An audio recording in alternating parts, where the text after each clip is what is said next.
আপনি যদি একজন পশ্চিমবঙ্গের সরকারি কর্মচারী হয়ে থাকেন তাহলে এই ভিডিওটা আপনার জন্য খুবই দরকার। কেননা আজকের এই ভিডিওটাতে আমি সরকারি কর্মচারীদের জন্য ষষ্ঠ বেতন কমিশনের রিপোর্ট লুকানো বিস্তারিত তথ্য আপনাদের সামনে তুলে ধরবো। হ্যালো বন্ধুরা, আমি আবু তাহের, আপনারা দেখছেন আমার YouTube channel Indian Bangla info. তাহলে চলুন শুরু করা যাক। ষষ্ঠ বেতন কমিশনের রিপোর্ট লুকানোই হলো কাল। ডিএ মামলায় হাইকোর্টে চরম বিপাকে রাজ্য সরকার। ইন্ডিয়া হুড ডেস্ক পত্রিকাতে জানা গেছে, লোকসভা ভোটের দিন ঘোষণার মধ্যে রাজ্য সরকারি কর্মীদের ডিএ বৃদ্ধি করেছে সরকার। আগে যেখানে কর্মীদের 10% করে মহার্ঘ ভাতা বা ডিএ দেওয়া হতো, সেখানে রাজ্য সরকারি কর্মীরা এপ্রিল মাস থেকে 4% বৃদ্ধি করার পর বর্তমানে ডিএর পরিমাণ দাঁড়িয়েছে 14%। এই নিয়ে একদিকে যেমন বেশ খুশির আবহাওয়া সরকারি কর্মীদের মনে, তেমনি অন্যদিকে কেন্দ্রীয় হারে মহার্ঘ ভাতার দাবিতে আন্দোলন চালাচ্ছেন বহু সরকারি কর্মীরা।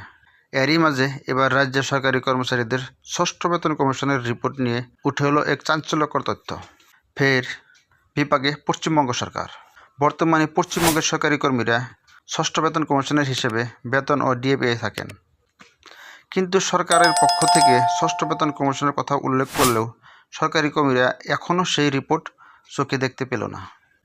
যার দরুন ইউনিট ফোরামের সদস্য দেবপ্রসাদ হাওলাদার রাজ্যের ষষ্ঠ বেতন কমিশনের রিপোর্ট হাতে পেতে আরটিআই করেছিলেন, কিন্তু তাতে সরকার কোনো পদক্ষেপ নেয়নি।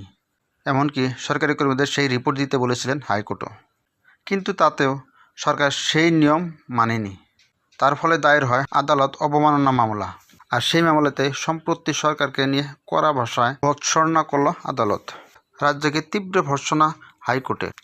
গতকাল অর্থাৎ 5 জুলাই কলকাতা হাইকোর্টে সেই আদালত অবমাননার মামলা শুনানি হয়। আর সেই শুনানিতে বিচারপতি রাজ্যের এহেন কর্মকাণ্ডে তীব্র ক্ষোভ প্রকাশ করে এবং বিচারপতি গোটা ঘটনা পর্যবেক্ষণ করে বলেন, ষষ্ঠ বেতন কমিশন নিয়ে রাজ্য সরকারের অবস্থান অনৈতিক। তাই রাজ্য সরকারকে নির্দেশ দেওয়া হচ্ছে আগামী 9 আগস্টের আগে সেই রিপোর্ট প্রকাশ করতে হবে এবং সেই দিনেই এই মামলার পরবর্তী শুনানি হবে। এর আগে ষষ্ঠ বেতন কমিশনের রিপোর্ট হাতে না পেয়ে হাইকোর্ট মামলা দায়ের করেছে ইউনিটি ফোরাম, কিন্তু তাতেও রাজ্য সরকার ষষ্ঠ বেতন কমিশনের রিপোর্ট প্রকাশ করেনি। শেষে ফের আরও একবার গত 8 এপ্রিল আদালত অবমাননার মামলা দায়ের করেছে ইউনিটি ফোরাম। অবশেষে গতকাল হাইকোর্ট মামলাটি গ্রহণ করে। এই মামলার ভার পড়ে বিচারপতি সব্যসাচী ভট্টাচার্যের উপরে। তো এখানে ছিল আজকে ভিডিওটির মাধ্যমে সরকারি কর্মচারীদের ষষ্ঠ বেতন কমিশন নিয়ে বিস্তারিত তথ্য। যদি আমার এই ভিডিওটা থেকে আপনারা সত্যি কিছু জানতে পারছেন বলে ভাবছেন, তাহলে আমার ভিডিওটা শেয়ার করে অন্য ভাই বোনকে দেখার জন্য সুযোগ করে দেবেন।